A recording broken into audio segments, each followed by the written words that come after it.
Hi everybody, Sonia, Saf here, health coach and chef. I wanted to talk to you really quickly today about a technique that is super, super powerful.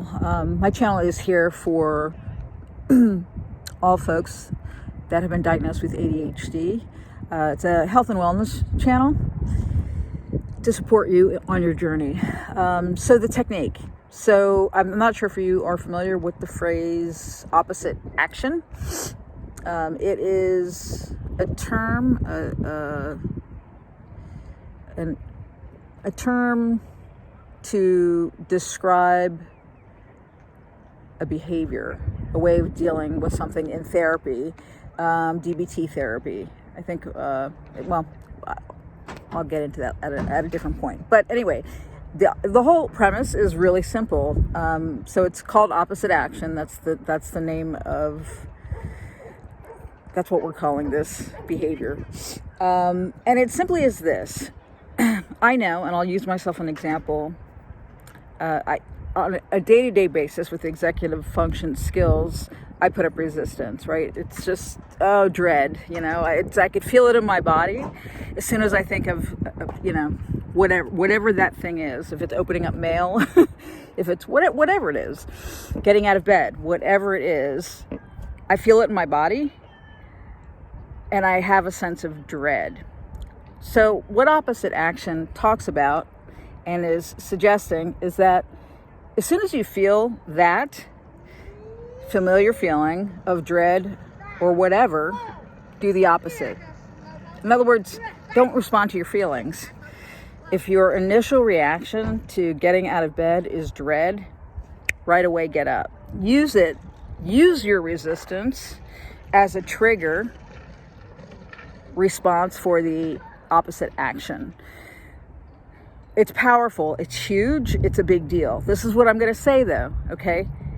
Everything that I talk about on this channel is not meant to happen once and done and problem solved, right? These are tools, techniques that you build on, right? You little bit by little bit, you build on and you practice, just like anything. To get anywhere with anything, practice is necessary. This is no different. And they're micro muscle movements, right? So again, I'm just going to recap this. So so we're talking about opposite action, Google it.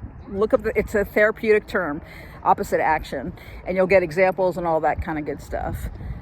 But what I want you to do is look at your own life and in your day-to-day chores or whatever it is that you resist and your executive function goes off or whatever. I want you to start thinking, okay, as soon as I get that feeling in my body or that thought, I'm going to do exactly the opposite. And then I'm going to take it a step further. Okay, so write this down. I'm going to repeat it again. So do the opposite action. When you're feeling resistance about something, just do it, ignore it. Get distracted, ignore it, and do the exact opposite. And I want you to keep track of how many times you do that successfully in a day. So if you do that one day, if you do that one time and you're successful with it today, I want you to develop some sort of system to give yourself a reward for that. Because it's a lot easier sorry about the noise in the background, guys. It's a lot easier to stay consistent and if you're having fun and you're feeling good about what you're doing and you don't feel like you're pushing a boulder up a mountain. That's not going to be good for audio, is it? That's okay. Okay, so opposite action, and track how many times a day that you are successful with that. Keep it small, but start integrating it on a day-to-day basis.